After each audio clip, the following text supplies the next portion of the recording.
July 2nd marks the halfway point of the year, so that means we are 1 month past the halfway point of 2024, which means it's time to check in and talk about the best horror films we've got so far in 2024. I've got 5 films I want to talk about, and similar to last year's list, in my opinion, there's been a lot of horror, but there haven't been a ton that have just really hit me. So these are going to be 5 that I consider to be the best this year. And, you know, unfortunately, as I said, like number 5 is like, I liked it. It's not like my favorite film. As you get down the list, I did enjoy them more, but they're not like bangers for me this year. Me at number 5 on my list is going to be Late Night with the Devil. This is a Shudder original film that was able to come to theaters and have a pretty good run, got some hype. I didn't get to see it till it came to Shudder at home, and I was able to watch it with some adjusted expectations because I had heard some mixed things here and there. So when I finally got the chance to check this out, I did really enjoy it. The ending definitely fell flat for me, but the 1970s feel I really enjoyed. The fact that it's got this like talk show element similar to Johnny Carson, like very retro in that aspect. Thought it was a really unique idea. It was really cool. Some good effects in there. And I liked the character that we got of the talk show host. I also like the character of the possessed girl. I think that they had a good like idea working together where they kind of get along, but you know, it's because the talk show host has got this backstory that we're getting that maybe he's done some things that weren't so great. And so this little girl being trusting of him, even though she's may or may not be possessed, was a kind of really just cool story element. As I mentioned, I really enjoyed the 1970s vibe going on here. I also really enjoyed the Halloween aspects that they threw in there. I liked the little title sequences in between. Kind of felt like reminiscent of what it would have been like on TV, the loading sequences and like the the be back in 10 and the technical difficulties and things like that. I really enjoyed those. I know some of those were created by AI and that created this whole other thing that was going on. You know, I don't want to get into that, but I liked those elements thrown in there. It made it feel more Halloween-y to me. And I did really enjoy the ending, although it did feel kind of anticlimactic. I wanted more from it, but I feel like this one is number 5 because I feel like I'll be revisiting this one more often than some of the other ones, which are higher on my list for this year. Coming in at number 4 is actually going to be Maxine, funny enough, because I'm not a big X fan and I'm not a big Pearl fan. But you know, Maxine, while it's not a perfect film and my review said some pretty negative things about it, I just find myself wanting to re-watch Maxine because of like the first maybe 2/3 of this movie I really enjoyed. I think it nailed the like 80s retro vibe it was going for. The music in here is really well done, very well selected music tracks that cut really well together with the film and what they're trying to do. Some cool shots in here. There's some really cool vibes and tone in the earlier part of the film that makes me want to rewatch it. The ending, as I mentioned, I think falls flat and I mean really kind of nosedives big time.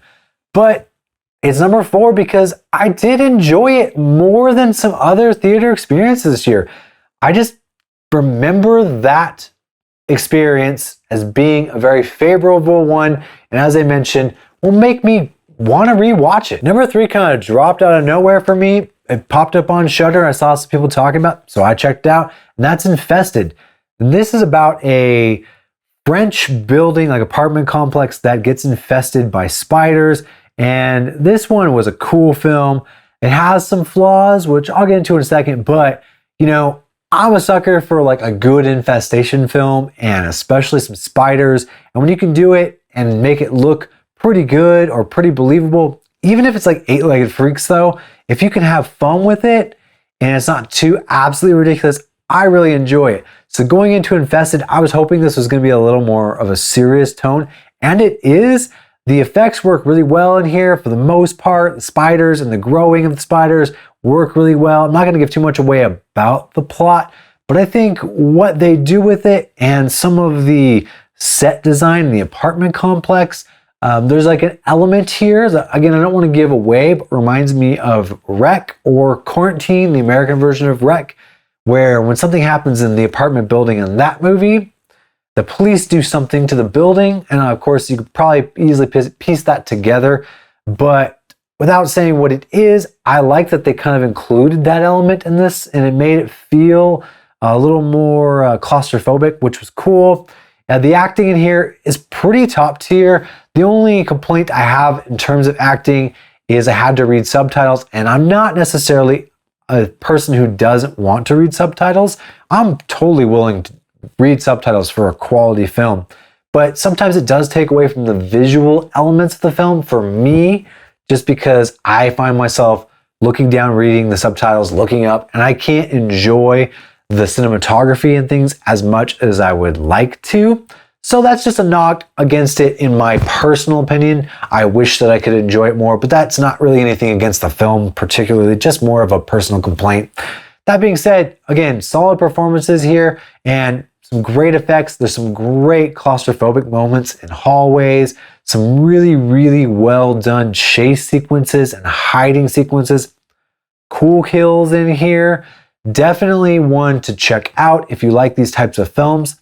I do think there's some elements, unfortunately, that don't quite come together. Some budgetary constraints.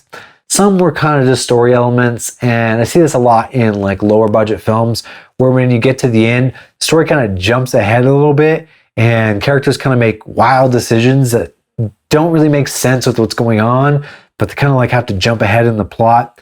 There's a few moments in here where they get to a location and I'm like, why did they do that? That doesn't make any sense. So there's some pieces that definitely don't come together, but if you haven't seen Infested, it's on Shudder right now.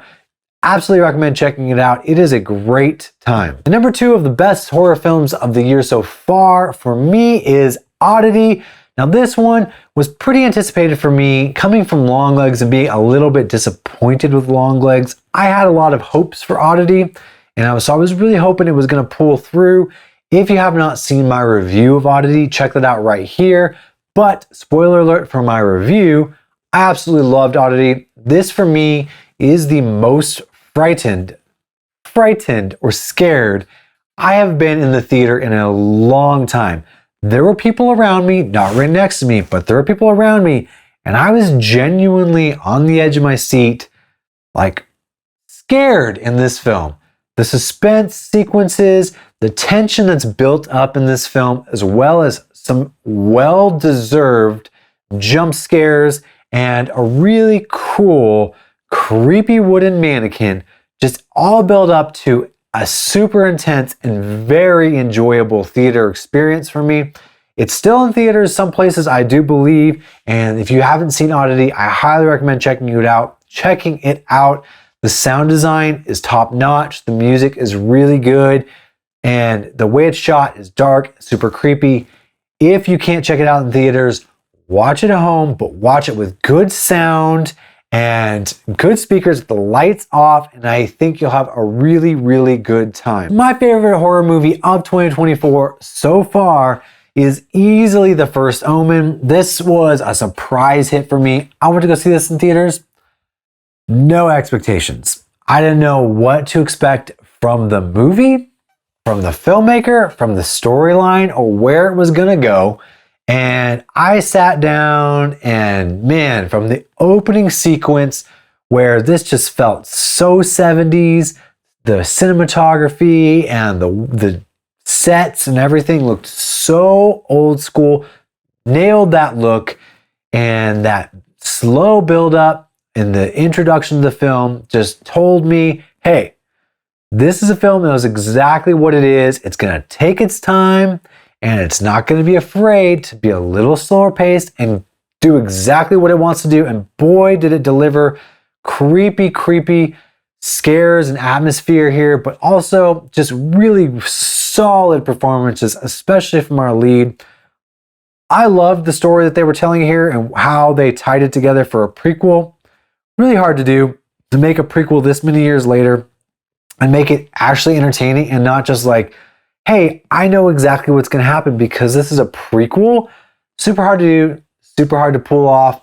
I think they nailed it. The filmmaking alone aspects of it, just the solid directing, some story elements here that really go in directions that I was happy to see them go in and take turns that they weren't afraid to do, as well as I said, slow paced, taking their time, really using those older filmmaking style elements to tell the story, great practical effects and visuals here and there. Just delivered an absolutely knockout film for me. I was blown away by this. And this is going to be the one that I have not seen it for a second time yet, but I've been itching to try to watch it again. So for that alone, it's number one on my list, but it would be anyway. But, sometimes you have to take into account the fact that does a movie want to make you want to see it again? And does it stay in your mind for a long time? How solid of a job does it do? As well as considering the first experience for the year. I mean, it is halfway through the year. Sometimes you haven't seen these movies a couple of times, so you've got to kind of weigh those. And for me, The First Omen easily tops the list. Odity is a close second because I just loved Odity. But this year, I am happy to say that my number one is like a solid pick for me personally. If you haven't seen The First Omen, highly recommend checking it out. It's on Hulu right now. Go watch that. Again, with just no expectations, try to manage them and go in and let the film do its job, and I think you're going to have a good time. Those are my favorite horror films of 2024 so far. I'm really anxious to see what we're going to get next in 2024. I'm going to go see Trap tomorrow, so I've got my fingers crossed for that. Unfortunately, I did look at the Rotten Tomatoes score. And my Shyamalan, come on! But I am excited for some other films that are going to be coming out this year, and I'm really hoping, we've still got 5 months left in the year, so I'm really hoping that once we get close to October especially, we're going to pull some stuff out. We still got a few heavy hitters to come, so let's see. But, I don't see The First Omen going down or Oddity going down too far on my list, but I would love to be pleasantly surprised at knocking it down a little bit if we get some seriously solid films. Hey, thanks for watching. I appreciate it. Scared, I'm a big bad wolf. I never see the silver lining, only see the gold. I don't speak in caps, dog, everything bold. And I put that on myself cause it's a life that I done chose. I said come through, you can see me on the west side. Now it's funny how they walking